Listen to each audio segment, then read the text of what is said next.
Bom, agora nós vamos saber aquilo que eu falei, né? Adoro essa parte de falar sobre vinhos aqui com o querido colega e amigo Irineu Guarnier Filho, que vem falar hoje de uma raridade, segundo ele, é Orange Wine, é isso, né? Vinho laranja, ou seja, tô morrendo de curiosidade, já olhei a garrafa aqui, como é verde a gente não pode ver muito. Não dá pra ver. Mas já te perguntei, ele é laranja mesmo, Irineu? Boa noite. Boa noite, Regina. Bom, depois a gente vai ver na taça transparente a cor. Este é um 2014. Eu provei lá em casa o esse é o 2014. Eu provei o 2012, ele está completamente âmbar, uma cor assim alaranjada, puxando para um âmbar. Esse está um pouco mais claro. Eu acho que ele precisa mais um tempo ainda de garrafa para alaranjar mais, a sua cor. Nós vamos notar que ele está um pouquinho mais claro, mas já começa a puxar para o laranja. E o interessante é que não é aquele amarelo do vinho branco oxidado. Às vezes o vinho estraga, entra oxigênio, ou um vinho mais velho, enfim, que fica oxidado. Não é. Esse aqui, na verdade, ele tem uma outra cor, é um âmbar, uma cor que puxa realmente para o...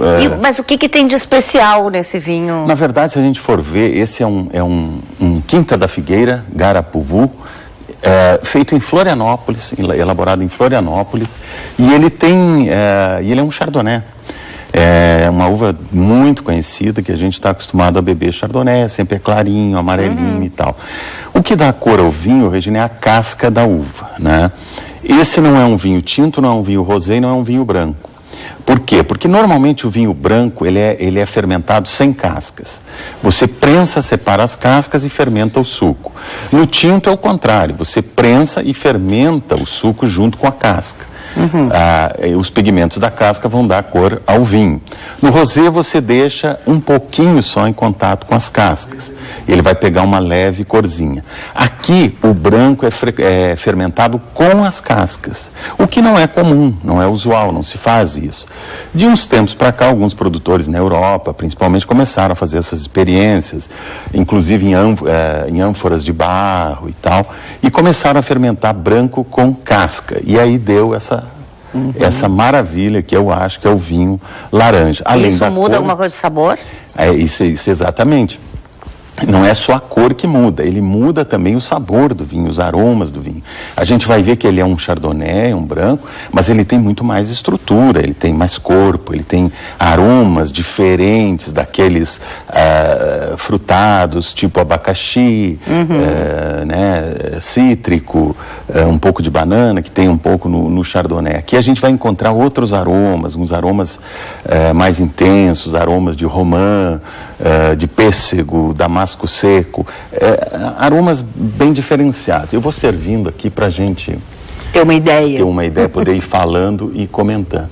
E aliás, uma coisa que tu falou também, que para sexta-feira a gente mostrou o peixe ali, né? Tu disseste que ele harmoniza super bem com peixe. Ele harmoniza muito bem com um peixe, como qualquer branco, né? Mas ele até vai bem com peixes um pouco, de repente, mais estruturados, como, por exemplo, um bacalhau, porque aqui, não sei se dá para ver, Regina, aqui nós bacalhau, hein? Já gostei da ideia. A gente tem bastante aqui luz, ele ficou um pouco mais claro. Mas tu falaste que ele era mais amarelado do que alaranjado, esse aqui. Ele ainda não chegou naquele laranjão mesmo. Vou te dizer que o Cássio Pérez, se estiver vendo, vai dizer, este vinho tem cor de cerveja. Pode lembrar um pouco aquelas cervejas um pouco mais escuras, né? Aliás, eu soube e vi que o Cássio Pérez esteve aqui e fez uma imitação. Não! E fez algumas imitações. Deixar, pega a gravação, depois tu fala com ele. Eu disse pra ele que eu ia imitá-lo aqui, mas como eu não tenho aquele dom histriônico do Cássio, eu não vou me meter a imitar. Aquele relaxamento todo aqui, não tem. O Cássio é um ator, né? Um ator que Hollywood ainda não descobriu.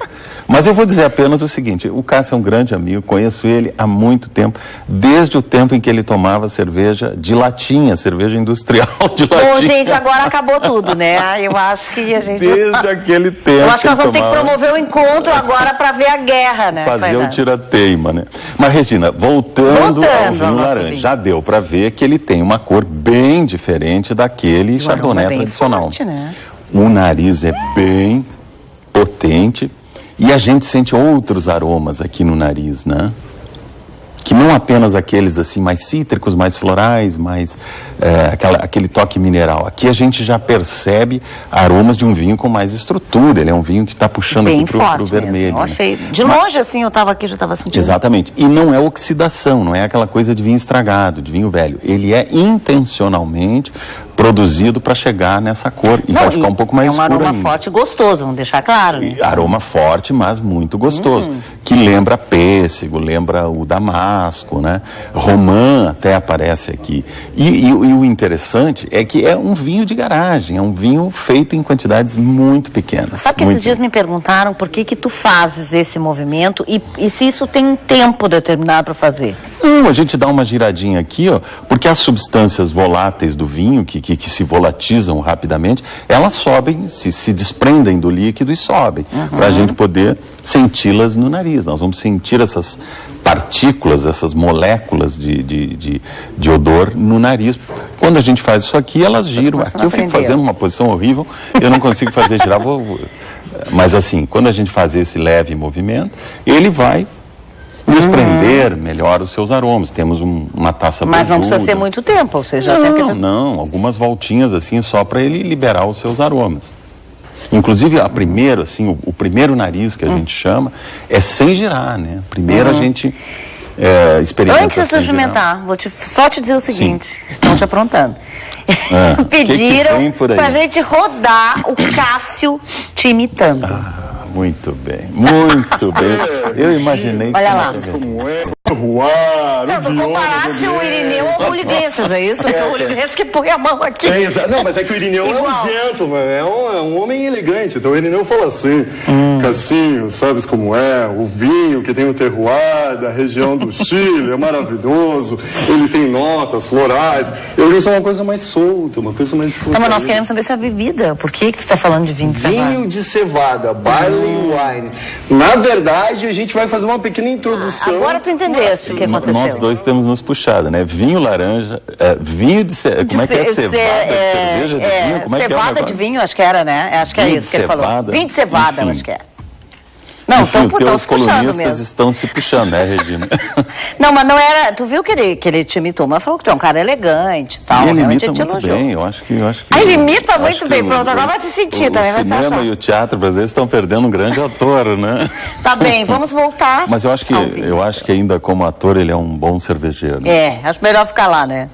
Mas voltando ao vinho, esse vinho é feito numa tiragem muito pequena, são apenas 200 garrafas. E eu conversei com o enólogo, o Rogério Gomes, conversei pela internet com ele essa semana, pedindo mais informações sobre o vinho. E ele me disse, olha, algumas dessas vinificações eu fiz até no meu apartamento, em Florianópolis. Quer dizer, isso realmente é o que a gente chama de vinho de garagem, aquele vinho absolutamente artesanal, em que o autor, na verdade, ele é um vinho de autor, né? O autor bota ali a sua alma, toda a sua paixão. É um vinho de garagem que, na verdade, tem tom de raridade, né? Exatamente. Isso é legal. A garagem aqui não é depreciativa. Às vezes a gente fala e a pessoa pensa, mas então, uma coisa feita na garagem. Não. É apenas uma expressão, né? Na verdade, é um vinho de autor que pode ser feito até na garagem. Alguns vinhateiros na Europa, na Califórnia, fazem nas suas garagens, mas não necessariamente. O Rogério faz até no seu apartamento em Florianópolis. E as uvas ele traz dos campos de cima da serra, no Rio Grande do Sul, ali da região de Muitos Capões, do vinhedo Entre Rios, da família Varasquim, nosso amigo Hermano Varasquim, que está nos assistindo. Bom, vamos experimentar, né? Porque eu não deixei por causa do Cássio, eu não deixei, mas vamos agora. Muitos Capões. Vamos provar então.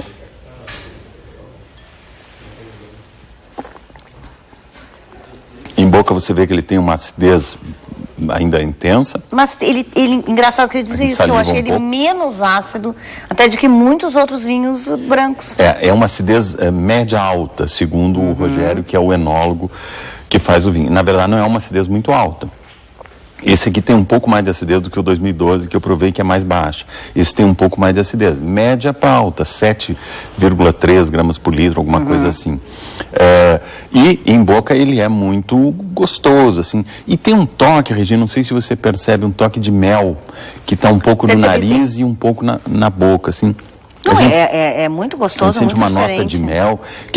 É diferente de todo e qualquer Chardonnay que a gente prova no dia a dia e que toma no dia a dia. Ele é um Chardonnay com uma personalidade própria incrível. Muitas pessoas não gostam desse tipo de vinho, dizem, não, isso aí...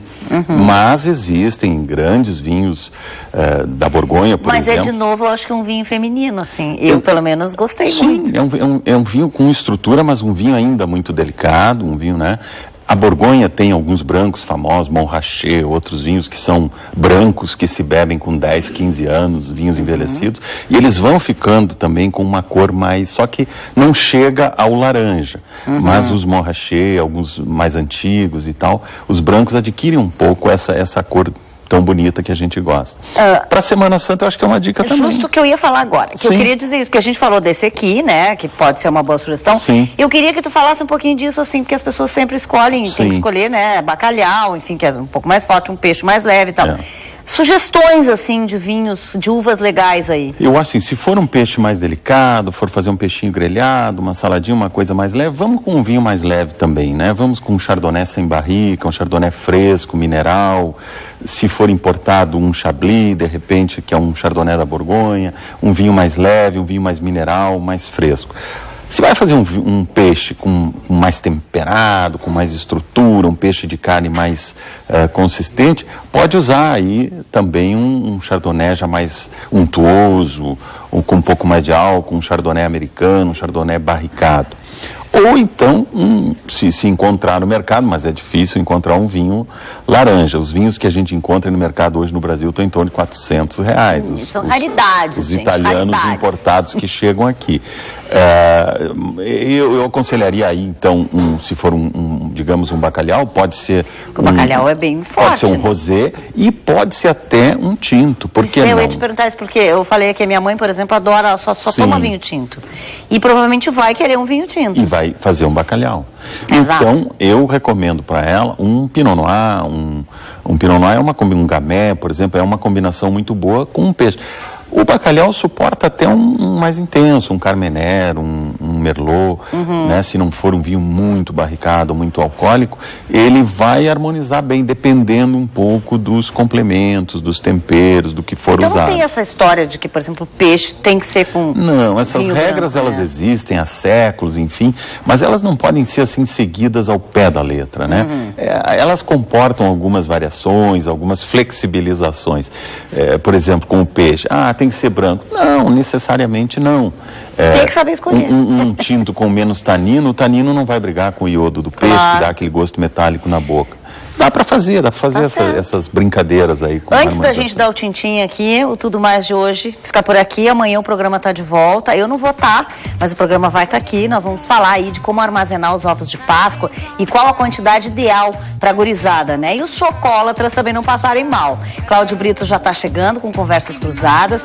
Uma feliz Páscoa, já que eu não vou estar aqui, o Irineu também não, né? Pode já desejar... Feliz Páscoa para todos, aproveitem. Beijinho para vocês, tintim para todo mundo. Saúde.